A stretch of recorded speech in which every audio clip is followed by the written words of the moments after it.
به یه تکاپویی افتادم تو زندگیم که پیدا کنم آقا مشکل اصلا از کجاست. ما داریم مثل یه نوزادی که خودش راه رفتن یاد میگیره، داریم دست و پا میزنیم یاد بگیره. خب طبیعیه هی قراره به زمین بخوریم. ما یکم ترس داریم، دوست داریم که مثلا به اون چیزی که عادت کردیم اخت بگیریم، ولی اونا نه، اونا دوست دارن برن یاد بگیرن، تجربه کنن. حالا ما باید امیدوار باشیم یک دست غیبی حکومت با سوبسید بیاد دست ما رو بگیره و کمکمون کنه تا ما از این شرایط بیرون بیایم، یا دست‌های غیبی دیگر. بیقراریه یا این جستجو خودش همون زندگی هست. من باید برم تو زمین خودم، به قول یکی از بزرگان امریکا go and play in your own playground. یک شور عجیبی منو گرفت که برای اولین بار میتونم یه چیزی بنویسم که هم ازش پول در بیارم، هم اون غلیان خلاقیت و جوشش نگارش رو در خودم اضافه بکنم. عاشق الکتریکی بودم و اینکه چرا عاشق الکتریکی بودم رو نمیدونم. ما سه تا پسریم، برادرام همه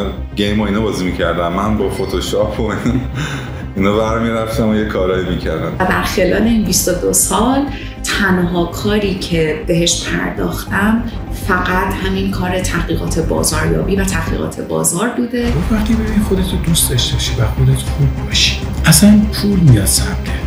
اصلا تو کاری به پول دیگه نداری، اون پوله میدوه دنبال تو.